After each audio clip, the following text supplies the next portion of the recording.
fuck didn't I book fucking Weibo Gaming versus Mad?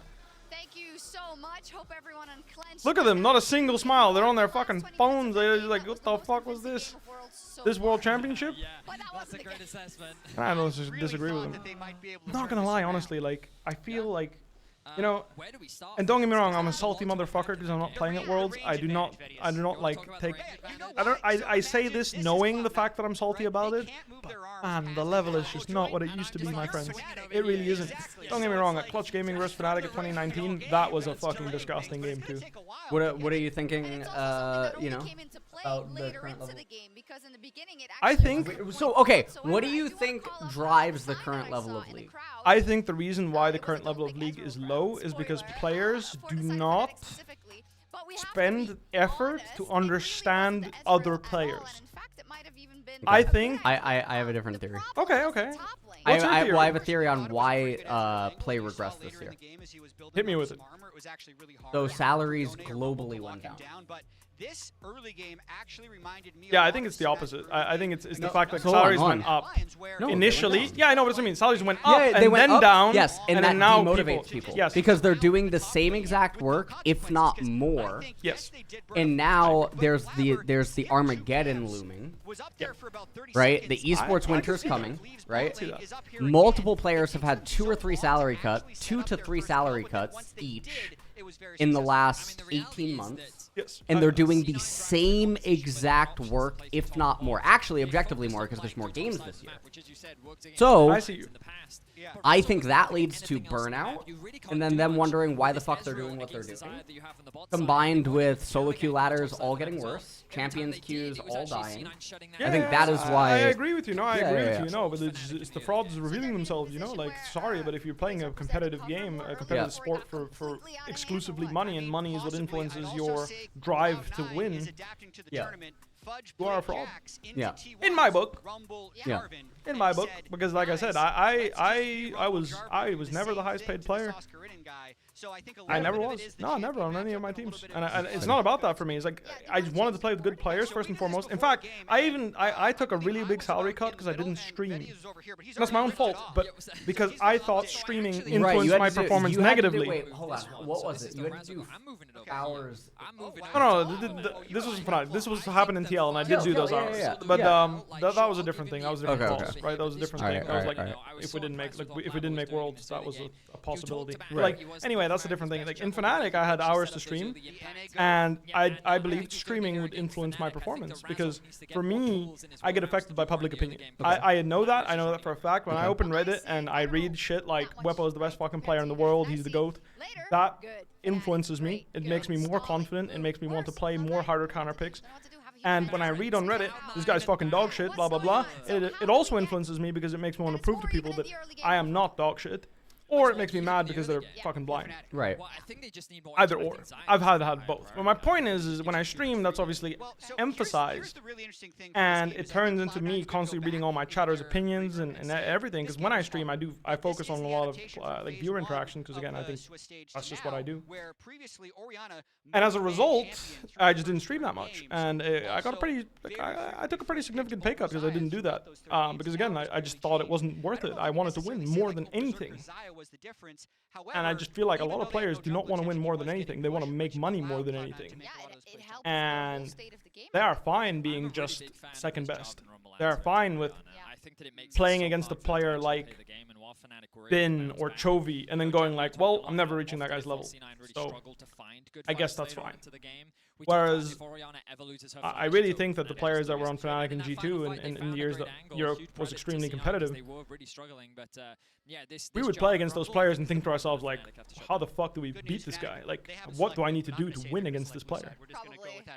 I really think that, I genuinely think that the new generation of players are just, they don't have that. They don't have that. They don't play against these players and actively try to problem solve and grind away, find a way to beat those players. They don't care. I think that they should feel confident. They're okay with getting shit. Like, I'm dead serious. Like, we were scrimming Griffin and Damwon in 2018, and like, let me tell you, every single player on that lineup will tell you, like, we're happy they were in the Worlds in 2018. Right. Yeah. They were fucking good. Yeah. Better than IG, and like, they were better than IG, and they were better than us.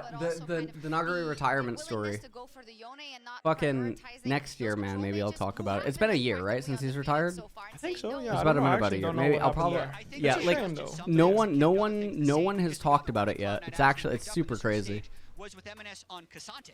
Like what actually happened. Well, I hope it's not. I mean, it's sad for me to see. I think he was really strong. I mean, I'll be honest with you. I do not think he did not make me feel like he was insurmountable.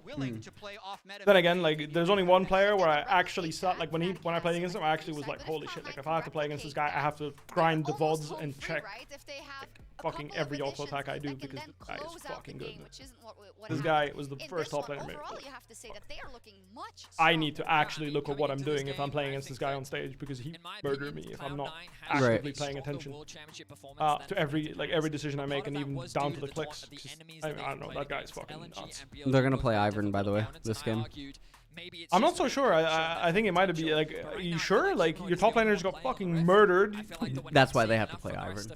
Because their top laner can only play with Ivern, or what? Because Ivern can gank and play. Yeah, I mean, I don't know if Razork will accept it though. His ego might be like, dude, this guy went 0-6. Like, why the fuck am I playing? No, Razork is an Ivern enthusiast. Why didn't he pick it this game then? That is true, actually. Suspicious. Suspicious as fuck. But yeah, Rumble, he's definitely not balanced. Please ban him if you're gonna pick Jax. Like, the argument I'm making is really simple. Dude. It's not that Jax into Rumble doesn't work. Is if you ban Rumble, your Jax pick is just better. Wait, let me find it. This is so fucking funny. Advanced search, oh baby, here we go.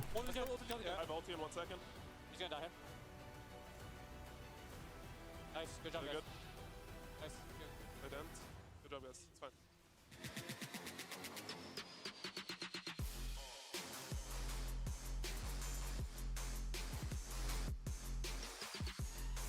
Looking for a screenshot or something? Who is the top? I said Bin. Let's see. Hold on. Bin. 2020 Worlds, Bin. Before everyone knew Bin to be Giga Bin, I knew Bin was gonna be Giga Bin. Like, I could feel it. Like, you play against this guy, he was fucking good. He was really fucking good at everything. He did this thing where he would trade with me all in, and he would ward the bush whilst trading with me, and he was so quick at warding and still trading with me. Like, so, you know how Dota has turn rate, right? League doesn't have it. He could ward the bush and trade with me without making his character point towards the bush. And a lot of players don't have the, like, literally, they're not fast enough to do that clicking motion. And he did this consistently every time, and I never realized he warded the bush until I checked the VODs. Because I kept telling Selfmade, like, yeah, he doesn't have a ward, you can gank. And it's like, no, he warded whilst all-inning, and he didn't, like, his character didn't look towards the bush when you ward, because if you put a ward in the bush, your character will, like, point towards there, right? So these are old tweets, right? Small things like that. These are old tweets that fucking just mind blow. So this is October 5th, 2022, right? Okay. Mad Draft with portable levels is bad, unpunished, and then surprisingly they picked Rumble R5. The cool thing about Rumble is he should indicate that he's actually broken since durability patch and went under. Yes, okay. He's broken. And then again in May. Yeah, he's broken. I said Rumble is an S+ tier champion, and it's gross that he doesn't get played. Yep. Rumble, Woo, Thresh really suffocate. Okay, so in, like, I don't know how many patch rundowns, I don't know how many other tweets, right? I just advanced Twitter search like Rumble on my timeline. I talked about Rumble for over a year, and it's just now at Worlds. Dude, like, people can't read patch notes, man. No one knows how to fucking read patch notes. Everyone is dumb as shit. And now, you and me are both sitting here, and we're like, well, Karma's good against Rumble. Warwick beats Rumble, or I'm saying Warwick beats Rumble, right? Sure, I'm literally fucking saying this, and we're just gonna have these fucking donkey clown dogs just continuing to fucking play Cassante, Jax, Renekton every fucking game, and it's like, you fucking dumb motherfuckers can't even read patch notes. You don't even know what the fuck you're reading when you read it. It takes you 18 months to find this champion. I don't know, man. I don't know. Someone's fucking. I'm just gonna tell you how it is. Oh Okay. my fucking Jesus Christ! Someone's dying from starvation. You go Jarvan? to a fucking buffet and they still can't figure out how to open up their fucking mouths. Okay. What? Jarvan, Go ahead. Jarvan's passive got nerfed by Yeah, what's up? 25%. Yeah, it was so- 8% Yeah. current health. I need to. Now I it's hold 6. on, I need- Yeah, take a breather. Yeah. Listen to my Jarvan talk. He's Okay. His passive's 25% weaker. Yes. Mashi and Cadence. It's Marshall Cadence. Oh, Marshall Cadence. Yeah, I don't know how to pronounce that word. But yeah, it was 8% current Yeah. health. And he's one of the fastest clearing junglers in the game when Yeah, it's at 8%. yeah. Now it's 6%. Yeah. And he was completely ignored in MSI, whereas in this event he suddenly pick banned. Like, not pick banned, but he has some, I'm pretty sure he has Yeah. some pretty good presence. He's just strictly worse than the last tournament. And yeah, people can say it's because he's better in the meta, but you have to consider that Jarvan, a lot of people say mobility is Jarvan's counter. Right. The point is, when Jarvan is really strong in the meta, he can force mobility out of you because he just fights you to the death and beats your ass anyway. He doesn't care that you can dash away because he EQs on top of your head, murders you, and then when you flash away, then he cataclysms you. Right. Now he's just weaker, so he's a harder time doing that. And it's not to mention that, like, you know, if you're playing with a Nautilus or Rakan, any type of champion, you can easily get those champions to force dashes out of your opponents, and when they have no more tools left, that is when you cataclysm them. right. Like, if you're playing Ezreal into Yone, if the Yone is good, you're probably going to have to burn your E, potentially even your flash, before Jarvan even ever pressed EQ in your screen. Jarvan can just follow up and EQR to finish you off as well. So it's like really strange to me that people say that mobility hard counters him. It's like, yeah, mobility hard counters him when he's weak. I agree. When he's strong in the meta, mobility doesn't do shit against Jarvan because he just murders you anyway. Just the way I perceive Jarvan and the strengths of the champion. Same with Rumble. It's like, yeah, a magic resistance counters Rumble if he's not strong in the meta. When he's strong in the meta, the champion wins lanes so hard that he just has so much more economy than everyone else that it doesn't matter that you buy MR because he just buys Void Staff on top of the items he's normally going to get because he's rich. Same with Graves. Graves is also like an omni counter champion and when the meta is really good for him because he just evolves his build into a place where it doesn't matter if you have a tank and stacking armor. It doesn't matter if you're squishy. He'll blow you out regardless. A lot of champions evolve like that. Orianna's a great example. Syndra's a great example. A lot of champions evolve like that when they're having access to a lot of gold, which is possible because they're really strong in the early game when they're normally not. Jarvan is a really good example of that. Like I said, with his passive being so strong, that's not usual for him.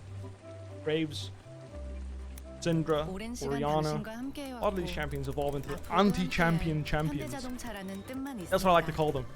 Like, that's the definition I've had to come to because they really exist. Anti-champion champions. They kill everyone, they tank everyone, they just don't care you exist. Beautiful stuff.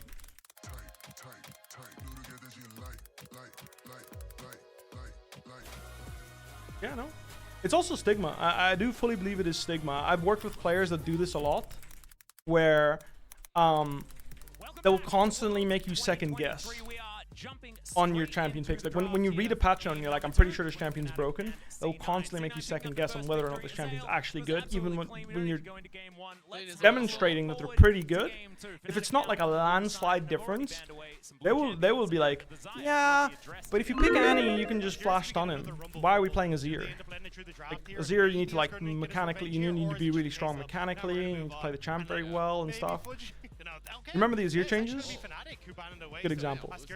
And a lot of players do that. It's like when the meta shifts away from something that is more comfortable for them in a role. Like, for example, like top lane, right? So suddenly Gwen gets buffed, for example. But before Gwen got buffed, it was like a huge Ornn meta. It was like Ornn, Cassandra, like everyone's playing tanks. And then suddenly Gwen gets buffed, Rumble gets buffed, and suddenly these champions change kind of the scenery. Before people fully commit to that change, there's a lot of AD carry players and potentially mid play that would just like passive aggressively keep mentioning, yeah, but if we play Ornn, I can just carry the game. So even if you fall behind, it's fine. Right. And really, that's not fine at all. Like, this is just really tunnel vision, you know? Because they're only looking at what your champion does for them, and they're not thinking about you and the way you interact in the game. Right, but it's because League Pro players' only game experience typically is League of Legends, so they don't have experience like in other games. 100%, and Sure, that's why I really love the StarCraft references for League. Right, because right, you're right. thinking about the game. Like, I always, when I don't know what I want to do with my champions, I always ask the question, if I controlled all 5 champions, who would I send to gather resources? Right. Who's getting strong? Yeah, and I mean, who is going to fly? Right. As if like you're playing Warcraft. I mean, Starcraft. Yes. Right. You're making holistic decisions, right? I mean, that's the way that it should be viewed, but people don't view it that way, right? I mean, that's one of the main fundamental problems. I agree. They don't look at it like a team game, like the same person is playing. Right? Like the same team, the same entity is playing the same game. Like a lot of people will not take a fight because it's bad for them. But really, if you do take that fight, even if the outcome isn't immediately great for you, you're buying so much time for someone that's going to carry the game, to get a tower, to get plates. Right. You know? Really sad if you think about it. And